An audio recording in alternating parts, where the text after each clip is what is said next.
Hey everyone, today we are back in the custom pack, and this is a very special custom pack for newer players it's catered towards.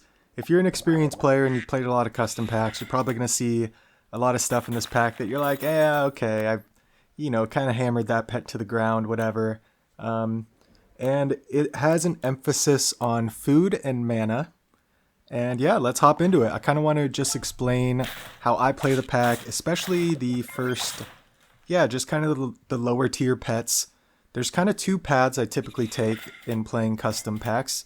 It's either setting up for a big pivot to make your whole team all tier 5, 6 pets, or you gradually pivot higher tiers onto your higher tier pets onto your team, so that your team essentially looks like it'll have a tier 3, a tier 4, a tier 5, and a tier 6. And that way you can kind of, scale and throw perks on stuff as you bring it in on the team. You don't have to worry about kind of building up to this one big moment and then making a big move. So both options are very viable to play this game. And when I try to teach people to play or give advice, I try to leave things open-ended. So try to think of the game as having multiple paths, and you have multiple options at the start of the game. And as the game progresses, your options get narrowed down based on what the sap gods provide you. So based on what the RNG gives you, of course, you can mitigate some of that RNG by rolling more to get what you want, but that comes at a big risk. What if you keep rolling and you never get what you want? Then you're just going to lose, right? So you have to be flexible in what you're going to do. And so this is a good example here. Typically, what I do is on turn 3, you look to level up your tier 1s. And you can see here I have 3 tier 1s on the team. So I did not get all my level ups. That's okay, because turn 5 is good level ups as well, but you need to level up those tier 1s by turn 5, sell them off, and start bringing in higher tier pets. At this point, having 3 tier 1s on my team is unacceptable, so hence we need to bring a pet or 2 on the team of higher tiers, and one of them is going to be the skunk. As you see, the skunk is one of the strongest units in the game. If you started out playing Turtle Pack, which which most people do, then you're very familiar with it. So it's a very easy unit to bring in and start scaling. So you see we have the level 2 flamingo in the front. When that pet faints, it provides stats. We freeze the pill in the shop to prepare to faint that pet. So we know the skunk is staying on the team. We want one more pet that we know is going to stay on the team permanently, and then we can pill that flamingo onto the 2 pets.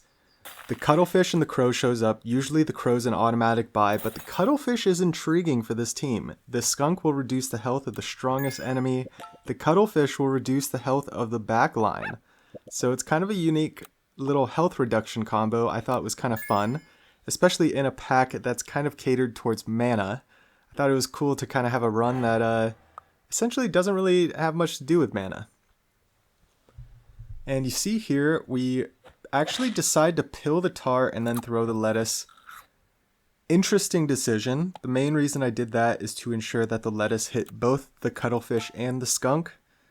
I didn't want to risk leaving the tar and then the lettuce hitting the hatching chick, the tar, and then one of the 2 units that I wanted. So already being greedy in this run, but it looks like it's okay.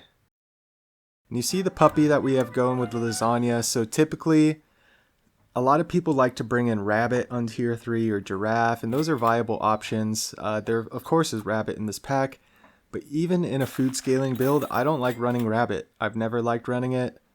I've kind of refused at a certain point because it's so overpowered. But you see here, what's going to happen is the infamous turn 7 banana pill. At least we're looking for it. So I rolled down almost the whole turn just looking for a pill there. And this is a crucial moment in the run. These are where runs are make or break. I have a very important decision to make next turn. How many times are we going to roll for this pill? And I froze a hatching chick too. On turn 8, trying to level up this tier 3 hatching chick probably is not a worthy investment. So yeah, we just unfreeze it. Makes sense. All we really care about now is the pill and then the cuttlefish and the skunk. rearrange the team order to make sure you focus the stats on the right pet. And the cuttlefish is a great pet in the front, so typically when I bring it in the team, I usually scale it and leave it in the front. And it makes sense. We have a high health skunk. We have chili on it, so that will hold down the middle position on our team, or maybe the second position eventually when we combine the cuttlefish. And that skunk with that chili can cause some carnage to the opposing team. But man, we're already running into some teams that are pretty big, pretty scary. But look at that. The cuttlefish ability with the ink actually comes in super clutch. We win the trades there in the end and get the win. So that would have been a loss or potentially a draw. End up winning just because of the cuttlefish. Pretty cool. So a turn 9 level up is one of the most exciting level ups you can have, getting the early tier 6. We chose to go with the alpaca. Could have gone the Sleipnir? Oh gosh. I don't know why I'm struggling to say that now. Could have gone with that, but we already have a skunk and a cuttlefish that, you know, can use the stats. We only have a level 1 monkey for scaling. Yeah, you usually want a little more aggressive scaling if you're going to bring that pet in, so the alpaca makes perfect sense. We plan on getting rid of the hatching chick. We can easily get rid of this monkey. And look at that, we get a cat. So turn 10, getting a 1.5 cat is an amazing position to be in. And now we can just start buying foods and buying cows, hopefully level our cat up to level 2. I see the Gharial there, and we have 2 gold, so we can sell the cow, buy the Gharial. Shout out the Gharial, just did a foam sword run in the puppy pack, super fun. And we can get a melon cooking, that way we don't have to worry about spending 3 gold on a melon. We can start buying foods and scaling our team. The cuttlefish and the skunk are both level 2, and those are our ability pets, our strong battle pets. I don't think at this point it's worth 9 gold to push them to level 3 to get the increased ability. The health reduction is going to be enough. If we're scaling the team, we don't need to take a unit from 50 health down to 1 with the skunk. The level 2 reduction is going to be plenty in order for the cuttlefish or the skunk to trade. And because we're getting a melon on the cuttlefish, and we already have a chili on our scaled skunk, a Stegosaurus makes perfect sense. Let's get stats on the units that we haven't scaled, and see if we can push this team over the line before losing our 3 hearts. It's kind of one of the crucial things in packs is, hey, shout out Broken Bench. What up, Broken Bench? One of the crucial things is the pace in which you are winning or the pace in which you are playing. For example, if you run, let's say, a badger or a hedgehog on your team early, especially if you put it in the back of your team, you are more likely going to be drawing those early rounds. And if you draw a lot of those early rounds, you are just pushing your game out further and further. So even if you win your game out, you're not going to be winning till turn 18, turn 20, right? But if you win quick and win early, you can win, you know, by turn 12, 13, 14. And that makes a huge difference on how you invest in your team. So I think it's really good to recognize what pace your team's on. You see here we're on 8 trophies, 3 hearts remaining, turn 13. So if we win the next 2 rounds, if we win quick, and if we push to win quick, then we can probably end it. But if we make a couple greedy plays and we lose a round, and then we draw a round, and then we draw another round, then if we have not been buying 2 foods every turn to maximize our cat scaling, our team is almost assuredly going to fall behind and lose the game. It's just the nature of the beast. I think being able to recognize those things is very crucial in playing. So now that we're nearing the end of this run, there is a second run I'm going to get into. This one was kind of taking some lower tier pets to the end. It's tier 4 pets, so I guess they're not really low, but you know, this is kind of my example of, hey, you bring in a couple lower tier. Imagine the skunk was a tier 3 pet, right? You have a couple lower tier pets, a couple higher tier pets, you know, a high tier scaler, a high tier battle ability. The next run is going to be more of like kind of making the big pivot or pivoting the whole team to all high tier pets. And it just kind of shows both examples. at least for what I was able to do. Honestly, it's my first 2 games in the pack, or I did this, so I believe I got this game first, and then I was like, cool, now I'm going to build a mana team that's all high tier pets, and I was able to do that the second game, and I was like, you know what? That shows that this pack is pretty strong. If you see, I have frozen a sunfish. The reason I have that frozen is I can use the Stegosaurus to focus the stats going onto the, sorry, I said sunfish, I meant lionfish, by simply just putting a perk onto the cat. If I put a perk onto the cat, the lionfish would be the only pet without a perk, and it would get the stego scaling. So here we go. Let's dig into more of the play-by-play of what I'm doing here. So turn 3, double level up of the tier 1 pets. Now we need to choose 2 tier 3 pets. Anteater and Blue Dragon are amazing pets for tempo, great takes. They're going to help preserve your hearts and help you get wins so you can win quick. This is my big pivot run. I probably should have taken at least 1 tempo pet. I also took a guinea pig, which is a great pet to take for tier 2 because you only need 6 gold to get it to level 2, 9 gold to get it to level 3. Very efficient level up pet. However, it comes at a cost. It was pretty much guaranteed I was going to lose that heart. Bring in the Hatching Chick, which is a combination of great tempo and potentially great scaling. So the Hatching Chick, I think, is one of the strongest pets in the game. Definitely one of the strongest pets in this pack.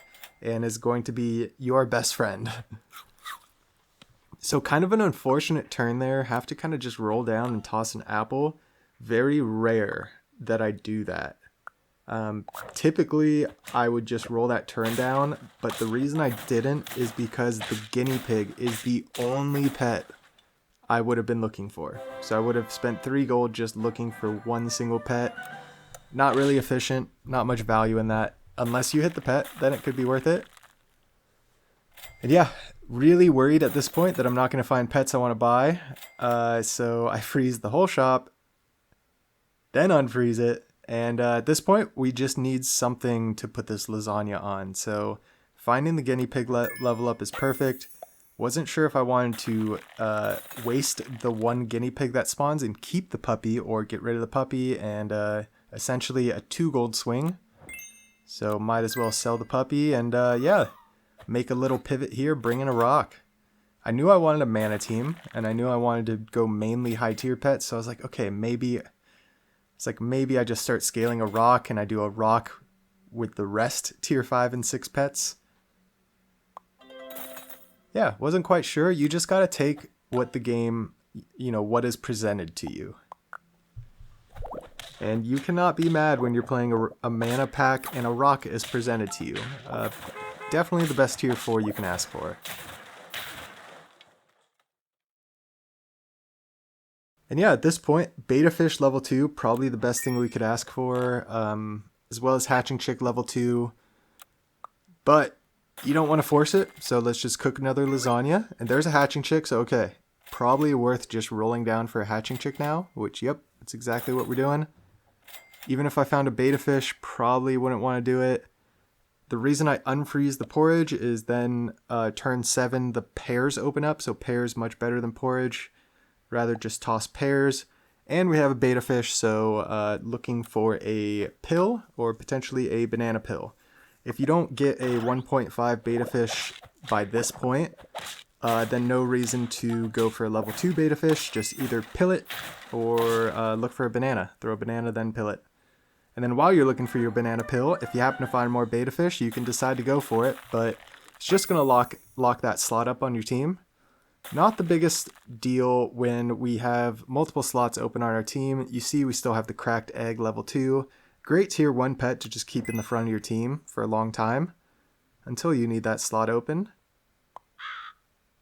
And the rooster. So getting the level 2 hatching chick into a rooster with a pair frozen.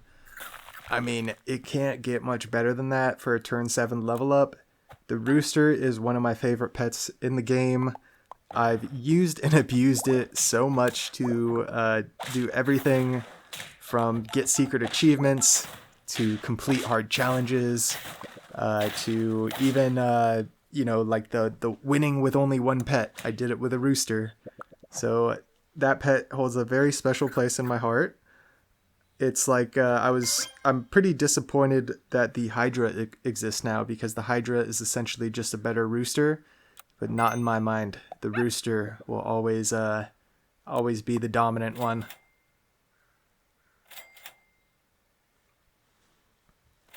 So yeah, turn 8, kind of an awkward place to be, because the only pet we're looking to level up is the rooster at this point. I think if I found more rocks, I would have taken them to level up, but we just haven't found more. So, and that's how it goes sometimes. You get an early level up into a fantastic pet like a rock, and you're like, oh, I can build my whole team around this one pet. And since that point, we haven't seen one more rock. Luckily, we haven't invested too much more into the pet, but almost assuredly, it's a pet you want at least level 2 if you're going a mana build. And I considered going Hatching Chick 3 there. For turn 9, it's a little late to push Hatching Chick 3, so might as well just toss it on the rooster. And there's the Sleipnir. So we have 2 units that require very heavy scaling in the rooster and the Sleipnir now. And yeah, it's kind of a tough one. I know I'm saying it kind of weird. I don't know why. I'm going back and forth. I think somebody commented recently, like, saying I said it weird, so now I'm all in my head about it. When it comes to pets like that, I don't really care how it's pronounced. I'm just going to say it the way I say it. You say it the way you say it. And the world will keep on spinning. So I try to correct myself a lot of times, but yeah, it gets to this point, and I'm like, you can tell I struggle to even say it now, and I'm like, yeah, all in my head about it. So let's keep it moving. The Namatsu comes in, or the Namazu, and oh my gosh, this pet is so strong. Wait, does it come in? I don't know. I know what I'm doing here. So it's 3 hearts, 4 trophies, turn 10. This game is going to go the distance. It's going to go to turn 15, 16 plus at least. And so I am considering at this point maybe bringing in another scaler instead of the Namazu, trying to push the Sleipnir to 50-50, and then bringing in a Sea Serpent potentially instead of the Sleipnir. Obviously, I decided against that, and we're going with the Namazu, which is a great option. This team setup is fantastic. We get the 20 trumpets now. We get the 2 rooster spawns. And oh man, that was a close draw. So great preserving these 3 hearts as well. And turn 11, the whole shop opens up. So at this point, you need to have a very clear idea for what direction, not even what direction your team, you need to have a clear idea of what your final team is going to be and what you want to spend your money on for the rest of the game. And that doesn't mean, oh, I'm just going to throw food the rest of the game. That means, hey, this turn, what's the most important for me to spend my money on right now? And for me and this team, I knew it was the Sleipnir levels. And you can see I want to push it to level 3. So I'm like, okay, I need to push this thing to level 3 as fast as possible while simultaneously scaling it. So if I find good foods like chicken leg, you should see me use them. And I have something like a zebra frozen. And that is because I want to make a pivot. Now here's the question. How big do we want to pivot? Do we want to keep the hatching chick? So it's a very tough decision because the hatching chick is a free pair every turn. So it's kind of like I already had an open buy sell slot, but in order to ensure that the zebra only hits pets that we want and to ensure that we maximize the mammoth stats, let's go for it. So now we don't have any scaling on the team with only 5 trophies to go. I would never recommend that you do this in any game. Do not get rid of your scalers with this long to go in the game. But I knew that cat was in the pack. I knew I was just cat away from getting my scaling going again, so not the end of the world. Considering we have decent scaling and abilities already, the fact that we have the level 2 Sleipnir with the Sea Serpent and Namazu Great combo. Honestly, one of the strongest mana combos you can have in the game. You're throwing out devastating snipes with the Sea Serpent. You're generating massive trumpets with the Namazu. It's like frontline, backline strong. We have a level 2 Rooster in the middle with the scaled up Sleipnir. I mean, it's just, what a strong team. This team does not have to be 50-50 to survive and thrive. This team does not have to be 50-50 to beat a 50-50 team. This team would actually destroy a 50-50 team with a little more scaling and levels. Sea Serpent level 2, Namazu level 2, Sleipnir level 3, maybe a little more scaling on the Rooster, and we are good to go. But you see what happens instead? I say, okay, well, we don't want Sea Serpent, or not even concerned with Sea Serpent level 3, and it presents itself. It just shows up in the shop, and when it does that, you gotta take it. And of course, it's probably the best thing we could ask for, but it's something I don't even consider because it's 9 gold. It's a lot of gold. It's a whole turn's worth of gold. And we get a draw. Draws are very scary. The good news is we got some level ups here. When you have something like this, don't invest all the things. You know, we have a cat, so buying food is the best thing we can do. So you have 4 gold left. You haven't used any cat triggers. Leave the pet shop frozen. Roll once, toss a food. Get your level 3 Sea Serpent next turn, because we can buy both Sea Serpents and then buy another food. So you see here, run into a crisp team, absolutely devastating team, and look at that, we win so easily. So easily. And the cool thing about running teams like this that I love is you'll see I have no perks on the team right now. That's how strong this team is, that's how strong this pack is. And that's usually my baseline for determining, like, a show of strength. Can you win with no perks? And in the current state of the game where ailments are so strong right now, honestly, it's just so satisfying when you run into an ailment team like this one and you have no perks for them to get rid of. And it's like, okay, that already gives me a leg up on you. Already. So 9 trophies, 3 hearts remaining. We get our Sleipnir to 50-50. Now we would look to scale the Rooster. So I believe we're going to toss Lasagna on the Rooster. 3 gold left. Might as well sell the cat, buy the Stego. Now we have all battle abilities. And we're just pushing for the win. Hoping that the Stego hits the Rooster, but honestly fine as long as it hits any of the front 3 pets. Unfortunately, we run into an Anubis team. And this will be a good test of strength because these are usually the teams that absolutely crush you. But if you see, we destroyed their Manticore. And their Frostwolf really doesn't get to do much. The Hedgehog, yeah, counters our Rooster, but look what we have in reserve. So, what a fun team. Some of these mana synergies are ridiculously strong. And I just had a thought. I don't think I put Kali Greyhound in this pack, which is another insanely strong and fun mana pet. So consider putting that in, as well as Sauropod. I know I already mentioned I didn't put in. But yeah, wanted to show 1 or 2 more bonus clips here before riding off into the sunset. Riding off into the sunset, the final bonus clip, is really fun matchups. A lot of familiar faces, including an epic final battle against Grounded Sap. So shout out Grounded Sap. I don't know if he's released the video yet of that team. So if so, I'll try to link the video. But yeah, this mana team here, sometimes teams are so strong, you want to do more with it. So I wanted to get all the Rambutans going. You see I have another fur-bearing trout frozen to pill onto the Sea Serpent. And I decided to bring it in because we have the gold. I do not want to win this round. So you see my team order is I'm trying to throw the round. I rarely do this.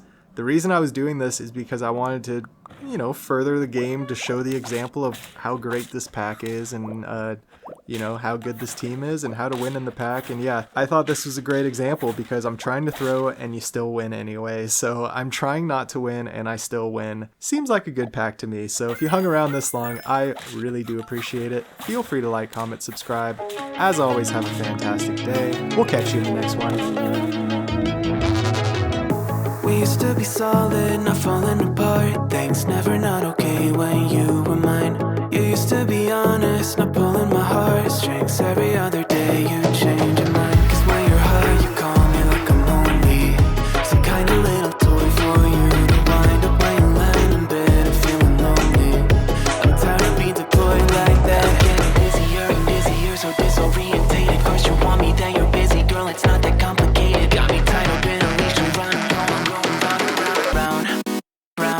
got me running in a circle. I'm just trying to find my way back to you. What happened to us? Round in a circle. Back where I started, I'm stuck here like glue. You keep me on a loop. I'm just trying to find my way back to you. What happened to us? Round in a circle. Back where I started, I'm stuck here like glue. You keep me on loop.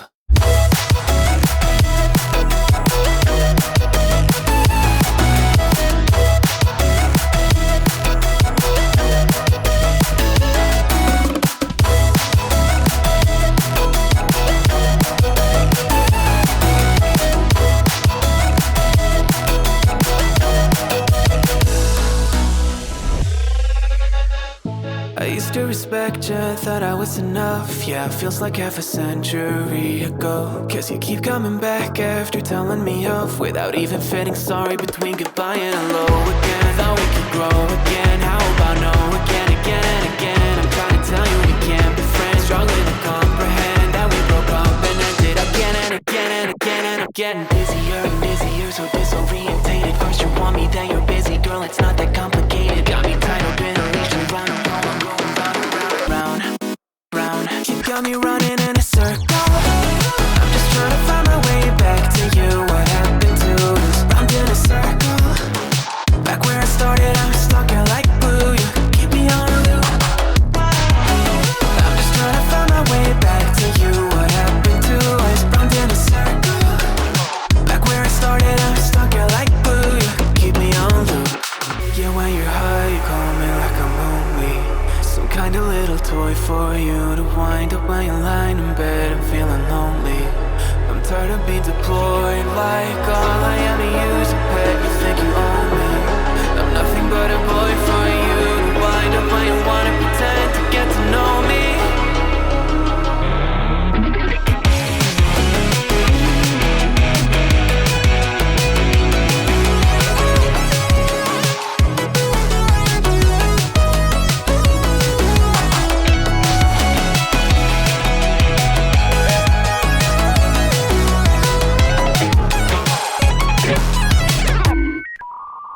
You got me running in a circle. I'm just trying to find my way back to you. What happened to us? Round in a circle. Back where I started, I'm stuck here like glue. You keep me on a loop. I'm just trying to find my way back to you. What happened to us? Round in a circle. Back where I started, I'm stuck here like glue. You keep me on loop.